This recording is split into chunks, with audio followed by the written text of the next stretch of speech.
দুই একটা অখ্যাত দল বাদে যারা নির্বাচনে গেলে তাদের অস্তিত্ব থাকবে না মনে করছে, তারাই কিন্তু নির্বাচনকে পেছানোর ষড়যন্ত্র করছে। ডিসেম্বরে নির্বাচন জনগণও চায়, ডিসেম্বরের মধ্যে নির্বাচন করা সম্ভব আমরাও মনে করি।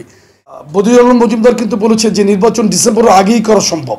বাংলাদেশের তরুণদেরকে আমরা একত্রিত করতে পেরেছি, আমরা এটা আমাদের সবচাইতে বড় অর্জন, এবং সাধারণ মানুষ এখানে ব্যাপকভাবে অংশগ্রহণ করেছে। সবচাইতে বড় কথা, বিএনপির ভারপ্রাপ্ত চেয়ারম্যান জনাব তারেক রহমানকে মানুষ আস্থার জায়গায় তারা ইতিমধ্যে নিয়েছে। বিএনপি বাংলাদেশের সবচাইতে বড় একটি বৃহৎ একটি দল, জনপ্রিয়তার বিচারেও বিএনপি অনেক এগিয়ে আছে অন্যান্য দলের তুলনায়। বিএনপি এখানে আমি যদি বলি যে বিএনপির জনপ্রিয়তার ধারে কাছে অন্য কোনো দল এখন এই মুহূর্তে নেই। আর এটা সর্বোচ্চ আমাদের প্রিয় সাংগঠনিক অভিভাবক বিএনপির ভারপ্রাপ্ত চেয়ারম্যান জনাব তারেক রহমানের কৃতিত্ব আমি মনে করি।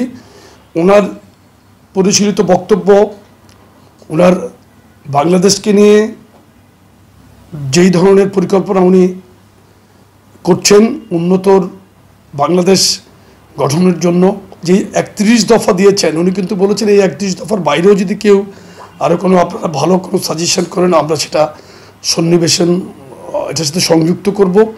এখানেই আমরা থেমে থাকছি না, এবং উনি বাস্তবমুখী পরিকল্পনা দিচ্ছেন।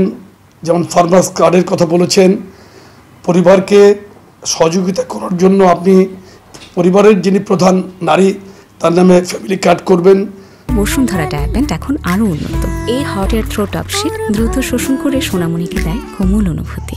প্রত্যেকটাই কিন্তু বাস্তবসম্মত পরিকল্পনা, এগুলো মানুষ কিন্তু বিশ্বাস করছে। এবং আমি ওনার সাথে দীর্ঘ প্রায় 5 বছরের অধিককাল কাজ করছি। উনি যেটা মুখে বলে সেটা অন্তরে ধারণ করেন, এবং উনি সেটা করবেন ইনশাল্লাহ। এবং বাংলাদেশের মানুষ নতুন কিছু পাবে আমি বিশ্বাস করি। ওনার মধ্যে স্টেটম্যানশিপের সম্পূর্ণ সমস্ত গুণাবলী ওনার মধ্যে ইতিমধ্যে প্রতিফলিত হচ্ছে। ভারপ্রাপ্ত চেয়ারম্যান জনাব তারেক রহমান ক্লিয়ার বার্তা দিয়েছেন, নির্বাচন ডিসেম্বরেই চেয়েছেন উনি, এবং ডিসেম্বরে নির্বাচন জনগণও চায়। ডিসেম্বরের মধ্যে নির্বাচন করা সম্ভব আমরাও মনে করি। এই ডিসেম্বরের নির্বাচনকে আমরা আমাদের নির্বাচনী কাজ কিন্তু আমাদের সাংগঠনিক কাজের মাধ্যমেই কিন্তু আমাদের নির্বাচনী কাজ চলছে। নির্বাচনী কাজে আমরা ইতিমধ্যেই যে মানুষের পক্ষে যে কোনো আপনি দেখেন গত পরশুদিন সিরাজগঞ্জে গতকালকে চেয়ারম্যান সাহেব 2টো ছাত্রকে সহযোগিতার হাত বাড়িয়ে দিয়েছেন ইউনিভার্সিটিতে ভর্তির ব্যাপারে। খুব শুধু কুয়েটের 2টো ছাত্রকে না, 2 ভাই।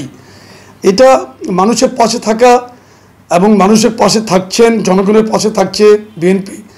এটার মাধ্যমেই তো আমরা যে জনসম্পৃক্ত দল, নির্বাচনী কাজ তো আমাদের চলছেই, নির্বাচনের জন্যই আমরা মাঠে থাকছি। এটা ইতিমধ্যে চলছে, এবং ডিসেম্বরে নির্বাচন করা সম্ভব।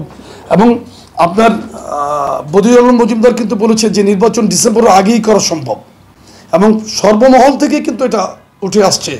দুই একটা অখ্যাত দল বাদে যারা নির্বাচনে গেলে তাদের অস্তিত্ব থাকবে না মনে করছে, তারাই কিন্তু নির্বাচনকে পেছানোর ষড়যন্ত্র করছে। আমরা এগুলো নিয়ে আমরা চিন্তিত নই। নির্বাচন ইনশাল্লাহ হবে। নির্বাচন জনগণের চাওয়া, জনগণের চাওয়াকে প্রাধান্য দিয়ে আমি আশা করি ডক্টর ইউনূস সরকার নির্বাচন দিবে অতি দ্রুত।